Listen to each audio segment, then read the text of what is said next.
વડોદરામાં ward number 7ના મહિલા કાઉન્સિલરની ભૂમિકા રાણાના પિતાનો લુખ્ખાગરીનો એક વિડીયો વાયરલ થયો છે, જ્યાં લોકસભાની ચૂંટણી પૂર્વે નવી ધરતી ગોલવાડમાં જે ભાજપના મહિલા કાઉન્સિલરના પિતાનું વરવું સ્વરૂપ જોવા મળ્યું હતું। આ વિડીયોમાં દેખાતા આ મહાશય એક ગેંગસ્ટરની જેમ ધવલ નામના વ્યક્તિને શોધી રહ્યા છે। એમની પાસે બાઇક પર અટકાવેલી લાકડી નજરે પડે છે। વિડીયોમાં થતી વાતચીત મુજબ બાકડા હટાવી લેવાની ફરિયાદ સંદર્ભે આ મહાશયને ગુસ્સો આવ્યો હતો અને બદલો લેવા માટે હોવાનું જણાવી રહ્યા છે। ત્યારે સ્થાનિક રહીશો સાથે ખુલ્લેઆમ દાદાગીરી કરતો આ મહાશય બદલો લેવાનું સ્પષ્ટ જાહેરમાં કહી રહ્યા છે। જો આ કથિત વિડીયો મહિલા કાઉન્સિલરના પિતાનો હોય તો આજના કહેવાતા સેવાના રાજકારણ સામે ઘણા પ્રશ્નો ઉઠે છે। શું પ્રજાના સેવક આવા હોય? ચૂંટણી સમયે પક્ષની વિચારધારા સામે વર્તન કરવાની જરૂર આ મહાશયને કેમ પડી? શહેર સંગઠન આ બાબતથી ગંભીર નોંધ લેશે?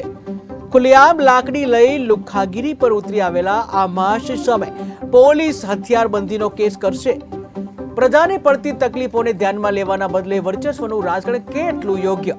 આ ઘણા પ્રશ્નો છે, જ્યાં પાર્ટી વિથ ડિફરન્સનો દાવો કરતા ભાજપના નેતાઓ સામે જે વિકરાળ મોં ફાડી ઉભો છે, જ્યાં હવે સંગઠનના નેતાઓ કેવી કાર્યવાહી કરી રહી છે તે જોવું રહ્યું।